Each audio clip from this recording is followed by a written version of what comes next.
Swiss buttercream or Italian buttercream? So many people ask me what is the difference between these two recipes. They both have the same exact ingredients. They both really taste the same. They look the same. So why would we choose one over the other? Some people say that one is stronger than the other. Well, today we are just going to see about that.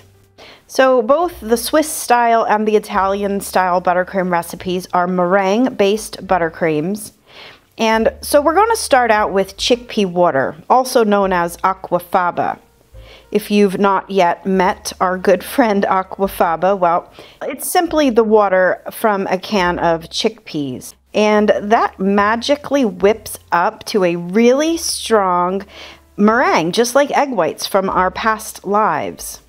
So one small can of chickpeas typically yields about 3/4 of a cup of liquid, and I'm using 2 cans so that I can get 1.5 cups.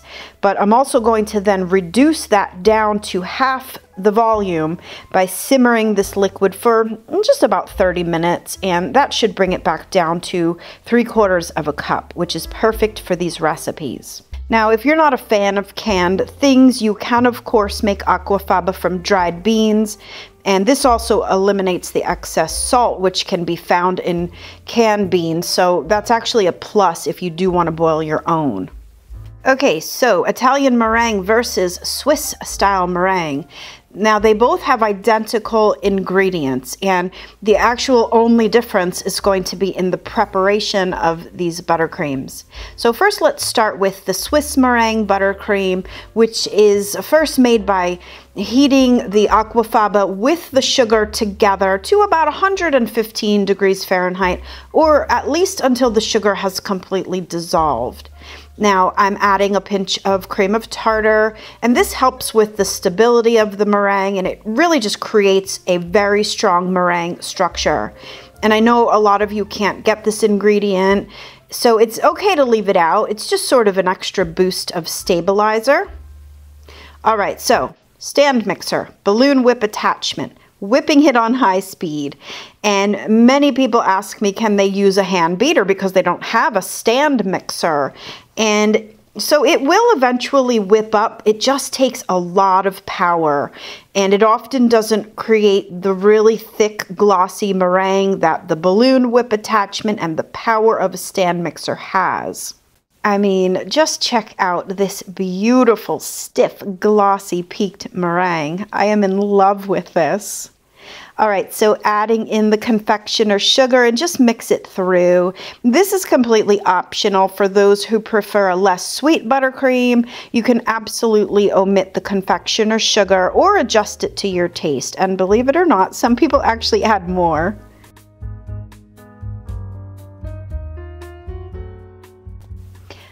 All right, now for the moment of truth. The vegan butter has been softened to pliable, but it's not dripping soft, and it's not cold either.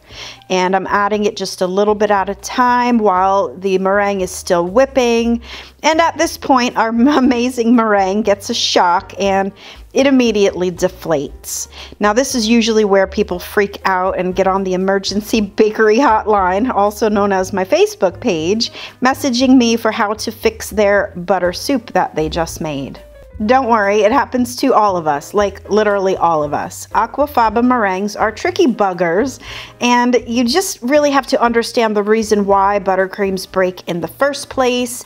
Buttercream is an emulsion, which is basically where 2 ingredients that don't want to play together are forced together. Think oil and water.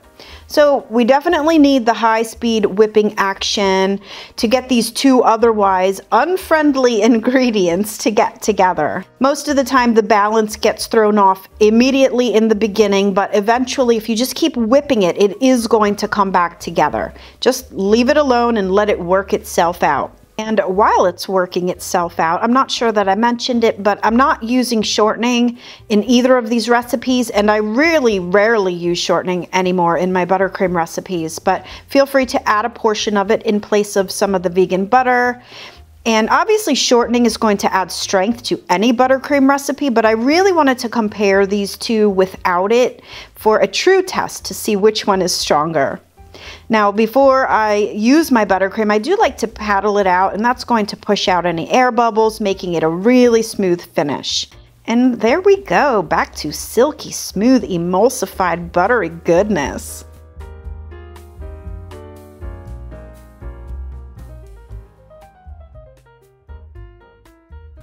All right, so now for the Italian meringue preparation, and this one is made by first cooking the sugar with some water to 240 degrees Fahrenheit. So you are going to need a thermometer to make this one.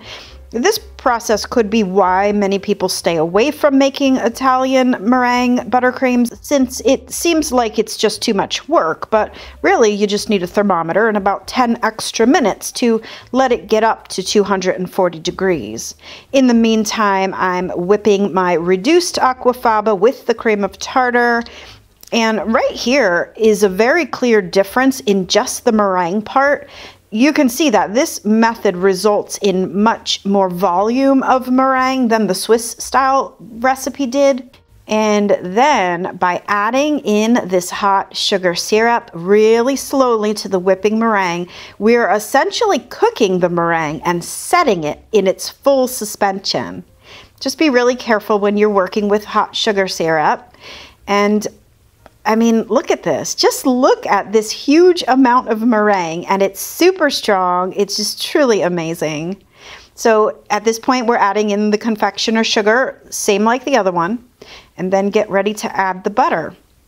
Once again, you can see instantly that the butter addition just loves to destroy any and all aquafaba meringues, and this one is no exception. But the same rules apply. Just keep on whipping it and it will come back together. Another silky smooth buttercream. But as you can see, although the ingredient amounts in both recipes were identical, the Italian recipe made way more. I'm not gonna lie, whoever said less is more never ran out of buttercream while icing a cake, am I right? So this one right here is a win for me. All right, now that we have both of our recipes side by side, let's put them to the test by icing some cupcakes. Nice and tall so the haters can say, oh my God, that's way too much icing.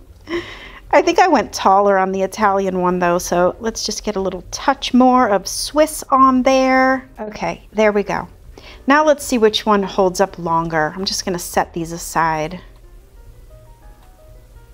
Okay, check this out. I decided to put these outside, not in direct sun, of course, but it's probably closer to 80 out here today, although it's not humid at all. It's a really beautiful day. They've been out here for another hour, in addition to the hour that they were inside. And remember, guys, there's no shortening in these recipes, just all vegan butter. And they haven't moved, not a droop in sight. This is really impressive. Although they both look exactly the same, so like nothing is happening to make me decide that one is better than the other. But I know you're going to make me make a decision on which is stronger. And honestly, I've never really seen much difference in these recipes. They taste the same, they look the same, they hold up the same.